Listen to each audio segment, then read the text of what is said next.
औज़ुबिल्लाहि मिनश्शैतानिर्रजीम बिस्मिल्लाहिर्रहमानिर्रहीम 2021 LHC 5348 ये judgement है जी। लेटेस्ट जजमेंट है लाहौर हाई कोर्ट की। आज हम इसको बड़ी डिटेल में डिस्कस करेंगे और हमारी ये वीडियो बड़ी इम्पोर्टेंट है और लेंथी भी है, कानून के तालिब इल्मों के लिए और जनरल पब्लिक के लिए भी बड़ी अहमियत की हामिल है। ये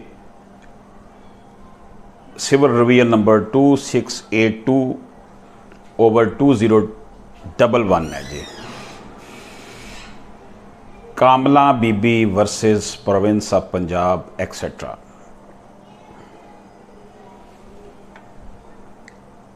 इस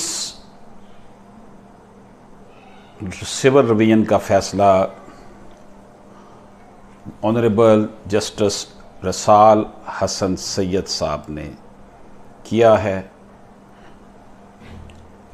इसमें जो बात डिस्कस की गई है वो ज़बानी हिबा के हवाले से है। ज़बानी हिबा के जो इम्पोर्टेंट कंटेंट्स होते हैं वो एक तो टाइम कब हिबा किया गया, किस दिन, डे उसका, किस जगह किया गया, ऑफर एंड एक्सेप्टेंस हुई, पोजेशन हुआ। ये चीज़ें बड़ी इंपॉर्टेंट है ज़बानी हिबा में। अब ये जो डिसीजन है ये डिस्ट्रिक्ट बखर की दो अदालतें, सिविल कोर्ट और फर्स्ट एपीलेट कोर्ट यानी डिस्ट्रिक्ट कोर्ट, दोनों ने इस खातून को हिस्सा देने से इनकार कर दिया था, डिसमिस कर दी थी इसकी प्लेंट और अपील भी।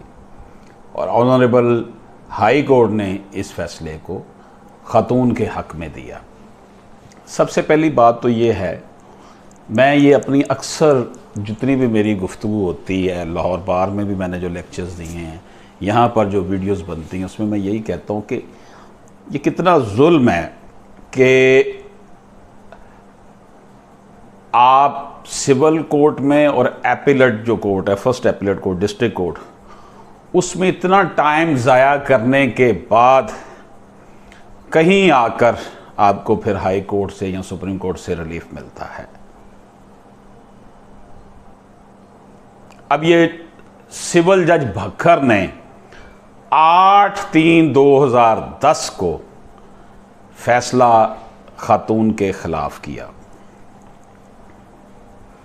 और फिर तकरीबन 1.25 साल के बाद डिस्ट्रिक्ट जज ने भी खातून के ख़िलाफ़ ही फैसला किया। ये दोनों ख़वातीन थी जो अपना वरासती हक़ मांग रही थी। तो अब 2010 में जो फैसला इनके ख़िलाफ़ हुआ, ये अब आप देख लें कि उससे पहले भी 2-3 साल केस चला होगा, हो सकता 5 साल चला हो। तो ये 14-15 साल जो ज़ाया हुए हैं इन ख़वातीन के, इसका ज़िम्मेदार कौन है? उसका ज़िम्मेदार फिर सिविल जज है, एडिशनल डिस्ट्रिक्ट जज है कि उन दोनों ने इसकी प्लेंट और फर्स्ट अपील को खारिज कर दिया और हाई कोर्ट ने इसको मान लिया। अब हाई कोर्ट के जो जज साहब हैं, माशाल्लाह जस्टिस साहब जिन्होंने ये फ़ैसला दिया, वो ख़ुद माशाल्लाह यंग आदमी हैं, वो कोई बहुत ज़्यादा उम्र के नहीं हैं। और जो डिस्ट्रिक्ट एडिशनल डिस्ट्रिक्ट जज होगा उसकी एज एटलीस्ट जो है वो 45 और 50 के दरमियान हो गई। सिविल जज जो है फर्स्ट क्लास, वो भी तकरीबन 35-36 साल 37 साल का हो चुका होता है एज में, उसका एक्सपीरियंस भी फिर हो चुका होता है। क्या वजह है कि ट्रायल कोर्ट जो कि सबसे इम्पॉर्टेंट कोर्ट होती है, वो 4-5 साल लगा के भी फैसले गलत दे रही है और फिर एपीलेट कोर्ट में जाना पड़ता है, उसमें भी यही सूरत हाल बनी। अब हाई कोर्ट के पास ऐसी कौन सी गिदड़ सिंगी है कि वो फैसला दुरुस्त कर देती है? इतने सालों की जो उन्होंने इरेगुलरिटीज़ की होती हैं सिविल जजेस ने और एपीलेट जज ने, डिस्ट्रिक्ट जज ने। वजह क्या आखिर? वजह ये है कि हमारी जो लोअर जुडिशरी है, हालांकि उन्हीं जो ट्रायल कोर्ट ने काम किया होता है, एविडेंस इशू फ्रेम किए होते हैं, जवाब लिया होता है, सारी एप्लीकेशन निपटाई होती हैं, उन्हीं को सामने रखकर ही हाई कोर्ट ने फैसला करना होता है। तो ये काम सिविल कोर्ट गलत क्यों करता है? उसकी वजह मैं आपको बताता हूँ। सिविल कोर्ट के जजेस का जो है ना, वो विरासती मामलात को भी उसी तरह सेल और परचेज के मेयार पे जो है ना वो देखते हैं। हालांकि ये मैटर इनहेरिटेंस वाला मामला जो है वो ऐसा नहीं होता। विरासत से महरूम करने के लिए तबलीग और हिबा बै दस्तबरदारी के जो टैक्टिक्स इस्तेमाल किए जाते हैं, उनको यहाँ ये माइंड अप्लाई करना चाहिए। सीधी सी सुप्रीम कोर्ट ऑफ पाकिस्तान की जजमेंट्स हैं। 1990 PLD 1 जस्टिस अफजलुल्लाह साहब, honourable chief justice of supreme court of Pakistan जो थे, अल्लाह उनको गरीब की रहमत करे, उन्होंने कमाल की जजमेंट दे दी है, सारा कुछ उसके अंदर सेट कर दिया। उसके बाद भी अगर सिविल जजेस इस तरह के फैसले करते हैं और निज़ाम अदल को बर्बाद करने पर तुले हुए हैं, इस बोसीदा निज़ाम को जो है वो तकवीयत दे रहे हैं, इसका मतलब ये हुआ कि इनकी ट्रेनिंग नहीं है। क्यों ट्रेनिंग नहीं है? हमारी जो जुडिशल एकेडमी बनी हुई है वो इनको ट्रेंड करे कि अगर 15 साल या 20 साल के बाद सुप्रीम कोर्ट का या हाई कोर्ट का जज दोनों फैसले जो नीचे हो रहे हैं सिविल कोर्ट में और फर्स्ट एपीलेट कोर्ट में, उसको अनडू कर रहा है, तो वहाँ पर अगर सूरत हाल ये है तो क्यों ना ऐसे जजेस को उनकी ACR में लिखा जाए। असल में पता क्या होता है, वो मेहनत नहीं करते, अपनी जान छुड़ाते हैं, या उनके ऊपर प्रेशर इतना आ जाता है, सिफारिशें आ जाती हैं, बार के नुमाइंदे आ जाते हैं लेकर, वो उनका जो है ना दबाव बर्दाश्त नहीं करते और डिसीजन कर देते हैं। वो कहते हैं आप पे ठीक है, ऊपर जाकर ठीक हो जाएगा, खुद ही हाई कोर्ट सुप्रीम कोर्ट उसको ठीक कर देंगे। ये मेयार है हमारे यहाँ अदालतों का। इसलिए मैं बहुत अरसे से ये शोर मचा रहा हूँ कि हमारे यहाँ ज्यूरी सिस्टम लाना चाहिए। ये ताज बरतानिया का बोसीदा अदालती निज़ाम हमारे रास्ते में बहुत बड़ी रुकावट है। मेरे 2 लिसनर हैं, व्यूअर्स हैं, मेरे वीडियोस देखते रहते हैं, वो भी मुझे अक्सर यही मैसेज देते हैं कि जनाब ये जो बरतानवी निज़ाम अदल है, इसको ख़त्म किए बग़ैर मुल्क में निज़ाम इंसाफ नहीं हो सकता। तो जनाब ज्यूरी सिस्टम लेकर आए यहाँ तो, और इतनी 4 अदालतों की कंपोजिशन की हुई है, civil court, district court, high court और सुप्रीम कोर्ट, 4 अदालतें। बंदा मर जाएगा इन्हीं अदालतों में, इंसाफ उसका क्या फ़ायदा? जब मरेगा तो मरने के बाद औलाद को इंसाफ मिलेगा। इसको कम किया जाए, स्टेजेस कम की जाएं, ज्यूरी सिस्टम लाया जाए कि एक जज अगर अपना दबाव अप्लाई नहीं कर रहा तो दूसरे जजेस जो है वो तो दूसरा तो जज अप्लाई करे अपना दबाव। बेतहाशा जजेस की ज़रूरत है, 4-5 गुना जजेस मज़ीद बढ़ाए जाएँ से अपना मुतहद जुडिशरी में, इनको सहूलतें दी जाएँ, उनको अमला सही दिया जाए। हमारे हुक्मरानों ने तहिया कर लिया है कि अवाम को ज़िंदा नहीं छोड़ना, इनको बस ज़हनी मरीज़ बना के रखना है। तो जनाब ये डिस्ट्रिक्ट बखर के डिस्ट्रिक्ट कोर्ट में और डिस्ट्रिक्ट बखर की सिविल कोर्ट ने जो फैसला दिया 2010 में और 2011 में बिल तरतीब, उसको चैलेंज किया था इन 2 खवातीन ने। रिकॉर्ड से ये पता चलता है कि मोहम्मद नवाज वल्द आलम मरहूम जो है, वो ये जो पार्टीज़ हैं इस केस में, इनका वालिद था, उसकी 2 बेटियां और 2 बेटे थे। बेटियों का नाम कामलाम बीबी और लालो बीबी, और बेटों का नाम गुलशेर और मोहम्मद शेर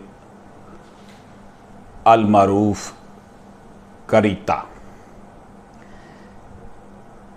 इस दावे में जो पिटिशनर और उसकी जो बहन है लालो बीबी, उन्होंने ये कहा है कि वो 1/3 हिस्से की मालिका हैं अपने बाप की वरासती जायदाद में से। अपने अब्बा के फौत होने के बाद उनके भाई उनको उनके हिस्से की फसल में से जो शेयर बनता था वो उनको देते रहे हैं।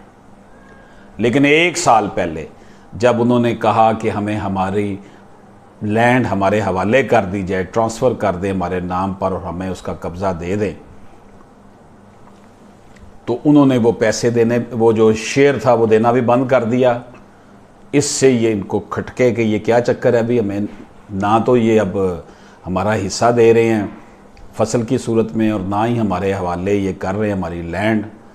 उन्होंने जब रेवेन्यू रिकॉर्ड को देखा तो पता चला कि ये जो रिस्पोंडेंट्स हैं उनके दोनों भाई, वो जनाब उनकी ज़मीन, उनके हिस्से को भी अपने नाम एक ज़बानी हिबा के तहत करवा चुके हैं।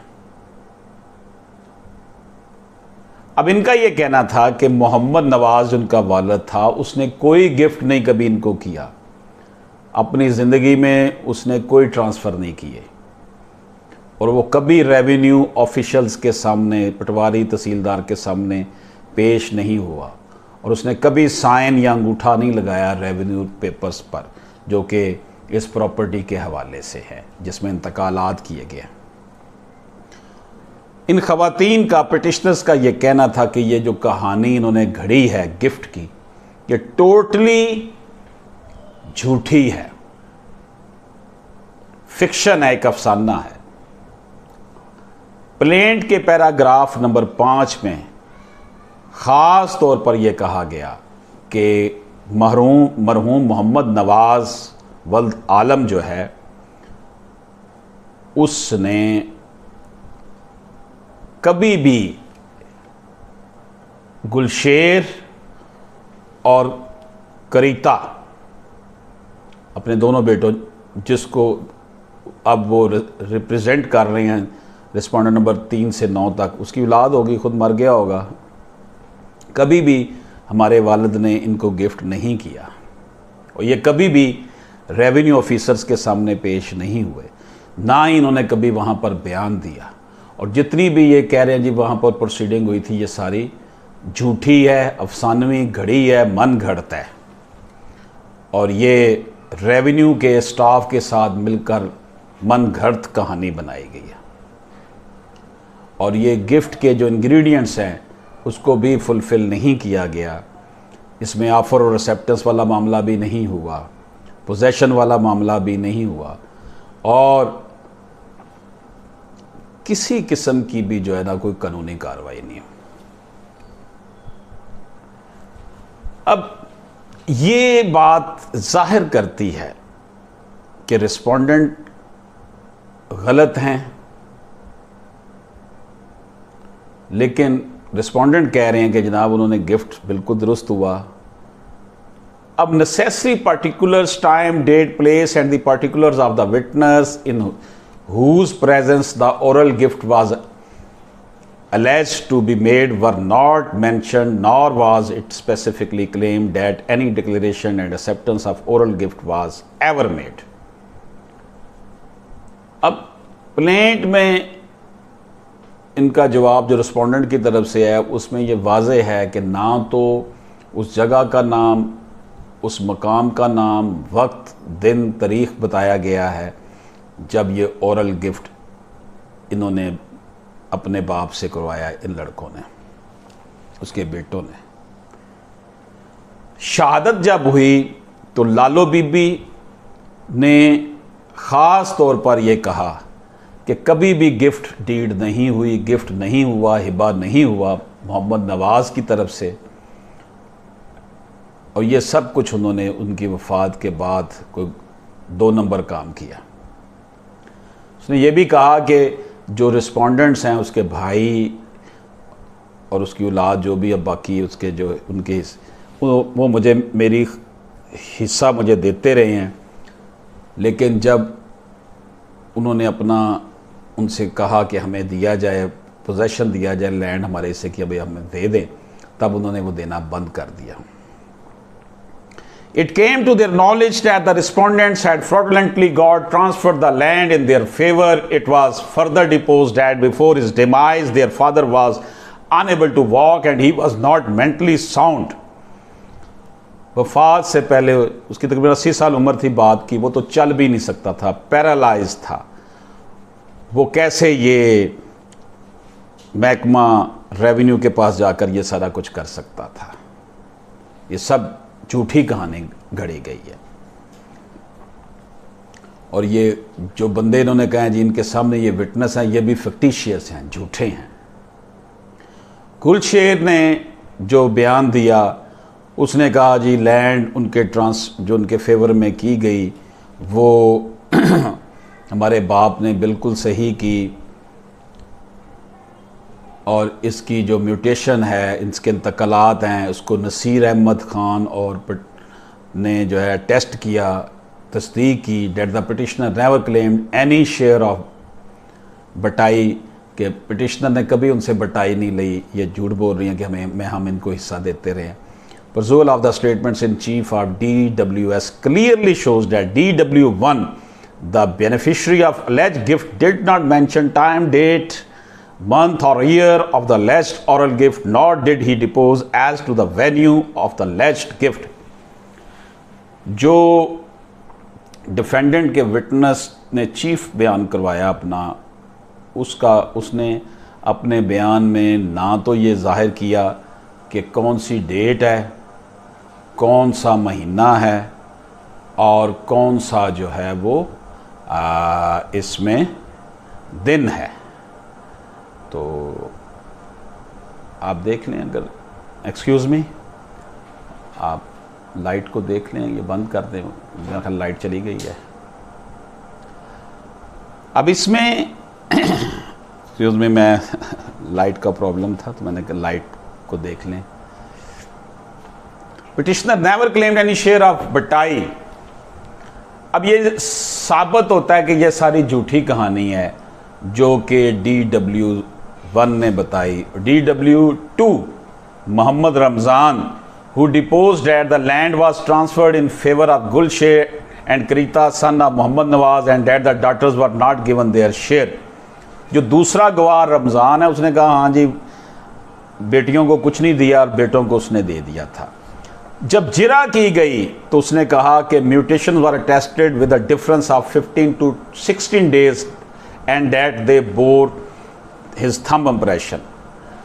उसने कहा जनाब 15 से 16 दिनों का वक्फा था पहली और दूसरी म्यूटेशन के दरमियान, और उसने उस पर थंब लगाए थे।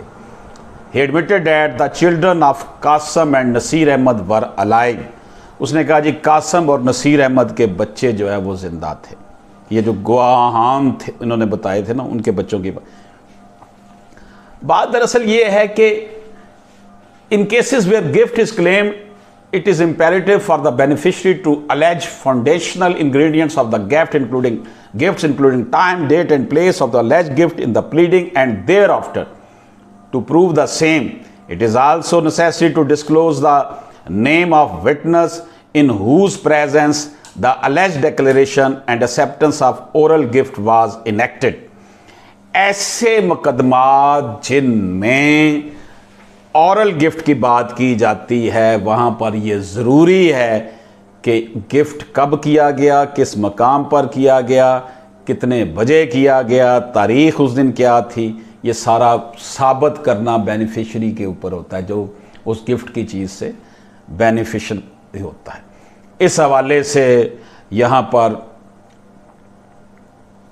जो है 2021 SCMR 642 का हवाला दिया गया जजमेंट का, और इसके साथ साथ 2021 SCMR 1277 का हवाला दिया गया है। उसके अलावा 1996 SCMR 336 का हवाला दिया गया है। इसके अलावा 2015 SCMR 1698 का हवाला दिया गया है। अब ये ना तो टाइम ना कोई वो कुछ भी नहीं बता सके कि उन्होंने गिफ्ट डीड जो गिफ्ट ओरल गिफ्ट हुआ वो कैसे हुआ। In Mohammad Nawaz and others, Sakina Bibi and others 2020 SMER 1021 की यहाँ पे बयान किया गया है, जिसमें कहा गया कि it was observe to effect that where the defendant in a suit neither mention the date, time, place or names of the witness in whose presence the oral gift was made in the pleading, nor produced evidence before the trial court, they could not be allowed to improve their case as set up in written statement in their evidence on the principle secundum allegata or probate. Fact must be alleged by a party before it is allowed to be proved. इसमें यह कहा गया कि जो कुछ आपने अपनी return statement में उन्होंने कहा है उसको बाद में एविडेंस में चेंज करके नहीं बात की जा सकती, उसी की बेस पे बात करनी है। ये 2020 SMER 1021 में कहा गया। इसी तरह दोस्तों Ata Mohammad and other Musammat Munir Sultan deceased through 2021 SMER 73, इसके ऊपर मेरी पूरी वीडियो बनी हुई है मुनीर सुल्तान वाले केस में।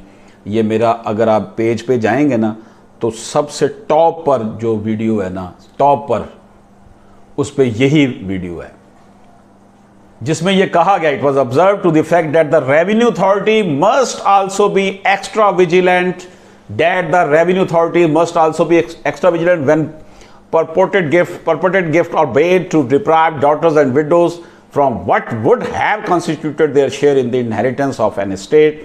The concerned officer must fully satisfy themselves as to the identity of the purported donors, transferee, and strict compliance must be ensured with the applicable law.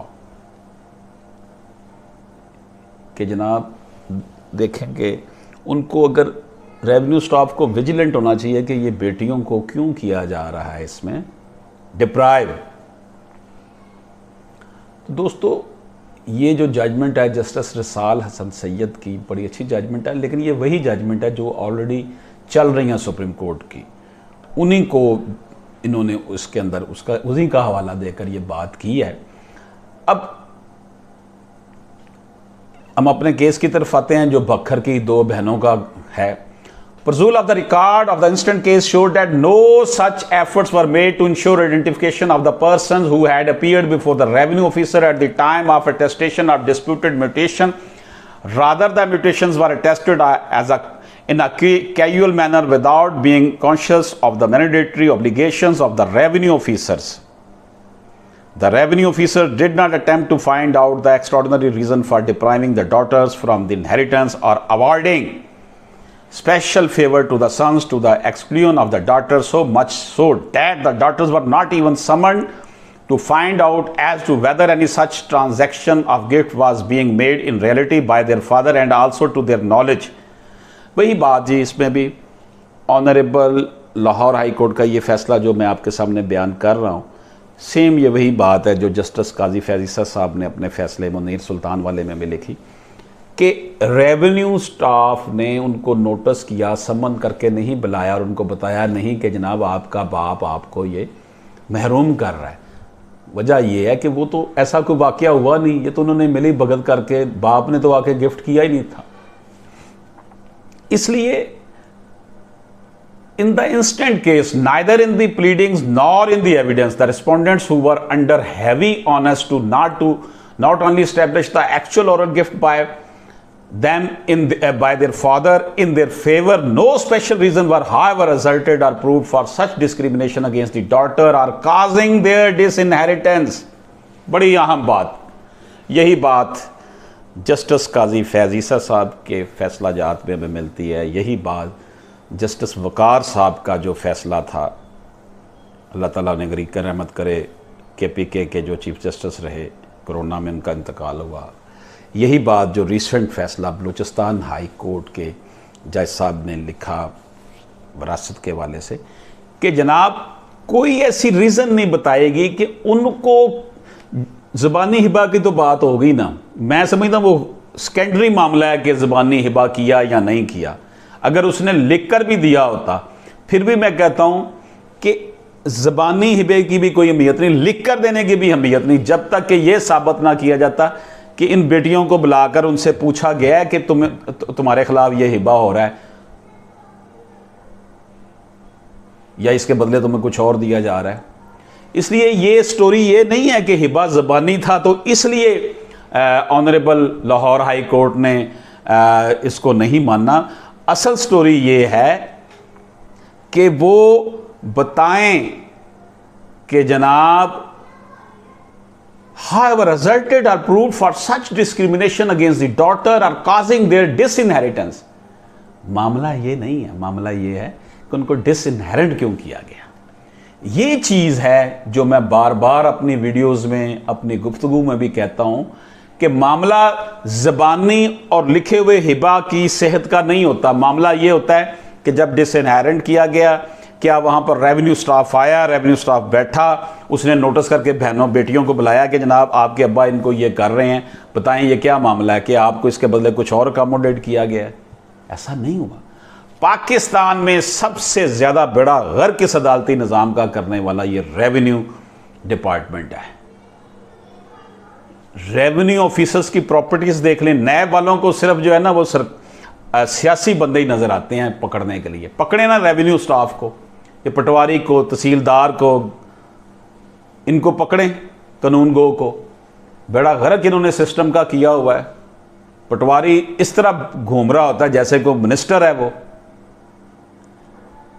अदालती निज़ाम का बड़ा गर्क कर दिया। 15-15, 20-20 साल बेटियां जो वो धक्के खाती हैं अदालतों में हिस्सा लेने के लिए। तो इसलिए ये बात क्लियर कर देनी चाहिए। मैं ये समझता हूं कि आईने पाकिस्तान की रोशनी में ये कानून साजी इस असम्बली से करवाई जाए कि जब भी हिबा किया जाएगा किसी को तो वो शरी वारिस को हिबा नहीं किया जाएगा। हिबा अगर करना है तो गैर शरी वारिस को किया जाए, जो गैर शरी वारिस बाद में होगा। अपनी ज़िंदगी में भी करना है तो इन फ्यूचर जो उसका वारिस शरी होगा उसको ना किया जाए। तब ये मामला, ये गेम रुकेगी, तब इंसाफ जल्दी होगा। दूसरा, इस अदालती सिस्टम को तबाह बर्बाद करने वाला जो रेवेन्यू का अमला है और ये जो हमारे हुक्मरान अशराफिया है, हमें चाहिए कि ये सिस्टम चेंज करें। जजेस आप 2 बिठा दें, 3 बिठा दें, रेफरी जज एक साथ बिठा दें। ये जो स्टेजेस 4 हैं इसको कम करें, 2 पे ले हैं ताकि टाइम बचे। हाज़िरी लगवाने के जाना और हाज़िरी लगवा के आना, तारीख पे तारीख मिलना कोई हल नहीं है। हाज़िरियाँ लगवाने वाला मामला आप स्काइप पे कर दें कि जनाब घर बैठे आप अपनी अटेंडेंस लगवा लिया करें। स्पेशली मैं सिविल केसेस की बात कर रहा हूँ। इसके लिए civil proceeding course CPC change करें। हमें ये बरतानवी अदालती निज़ाम जो है इसके चुंगल में हम फंसे हुए, इससे जान छुड़ाई जाए। इस्लामी तालीमात की रोशनी में अदालती सिस्टम को डेवलप किया जाए। इंशाअल्लाह ताला वो वक्त दूर नहीं जब इस मुल्क में निज़ाम अदल हमारा ठीक होगा। इसलिए ऑनरेबल सुप्रीम कोर्ट ने जो ये फैसला किया, it was observe to the effect that the findings on question of fact arrived at by the first appellate court that are not based on evidence or a result of appraisal of material evidence on record are not immune from scrutiny by this court pursuant to exercise of its power under section 100 or 115 CPC. In the present case, as observed supra, neither in the pleadings nor by the evidence produced the constitutive ingredients of oral gift were established and no admissible or credible evidence was adduced to either support to plea of gift itself or to prove its actual transaction. The findings of the courts below are not based on factual. अच्छा जनाब, मैं आपको एक बता दूं, resultantly the judgment of the court below are set aside and the suit for petition नर is decreed as prayed for the. अच्छा मुझे ये बताएं कि इसका जिम्मेदार कौन है? जो ये 20 साल अदालतों में धक्के खाती रही हैं बहनें, अब आके उनको इंसाफ मिला है। इसका जिम्मेदार हुक्मरान तबका, वसीदा अदालती निज़ाम, ये CPC और CRPC का निज़ाम बदला जाए। यहाँ पर जजेस जो हैं वो ज्यूरी बिठाई जाए, 3-3 जज केस को सुने और इसकी स्टेजेस 4 की बजाय 2 तक महदूद की जाएँ। और जो जज गलत फ़ैसला करता है उसकी ACR में लिखा जाए कि उसको ट्रेनिंग नहीं दी गई, उसे पढ़ाया नहीं गया, उसको सैलरी नहीं मिलती, कि जो चीज़ सामने नज़र आ रही है अगर हाई कोर्ट के जज को नज़र आ गई है तो आपको नज़र नहीं आ रही सबऑर्डिनेट कोर्ट्स को। फिर मैं आखिर में अपनी गुफ्तगू ख़त्म करते हुए ये कहूँगा कि ये नहीं इसका मतलब कि हिबा की कंडीशंस पूरी नहीं की गई इसलिए हिबा को गलत करार दिया गया है। मतलब ये है कि अगर हिबा किया गया जाए किसी को तो दूसरों को महरूम ना किया जाए, ये मतलब है। तो बखर की डिस्ट्रिक्ट कोर्ट और बखर की जो सिविल कोर्ट है उसका फैसला 2021 में लाहौर हाई कोर्ट ने ख़त्म कर दिया है और बहनों को उनका हक मिल गया है। इंशाअल्लाह ताला ये सिलसिले चलते रहेंगे और एक दिन आएगा इस धरती पर अल्लाह पाक का निज़ाम नाफज होगा और हमें इस बददियानत निज़ाम से, इस बोसीदा निज़ाम से निजात मिलेगी। दोस्तों, आपकी खिदमत में LHC 2021 LHC 5348 जजमेंट पड़ी। ये फ़ैसला रिसेंट है, 15/10/2021 को लिखा गया। जस्टिस रसाल हसन सैयद साहब ने 15 सफ़ों की ये जजमेंट है और इसमें जो हवाला जात भी honourable supreme court of Pakistan के दिए गए हैं वो बड़े कमाल के हैं। मुनीर सुल्तान वाले केस का दिया, जो मैं ऑलरेडी उसके ऊपर वीडियो 2-3 बना चुका हूँ। आपसे गुजारिश है कि आप मत डिट्रैक हों कि जनाब ये हिबा चूँकि ज़बानी था, प्रूव नहीं हुआ इसलिए उनको नहीं मिला, अगर लिखा होता तो फिर बहनों को कुछ नहीं मिलना था। कतन ऐसी बात नहीं है।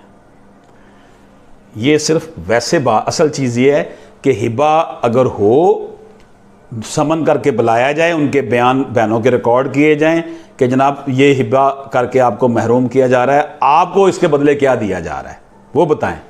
ये मामला है। इजाज़त दीजिए, अल्लाह हाफ़िज़।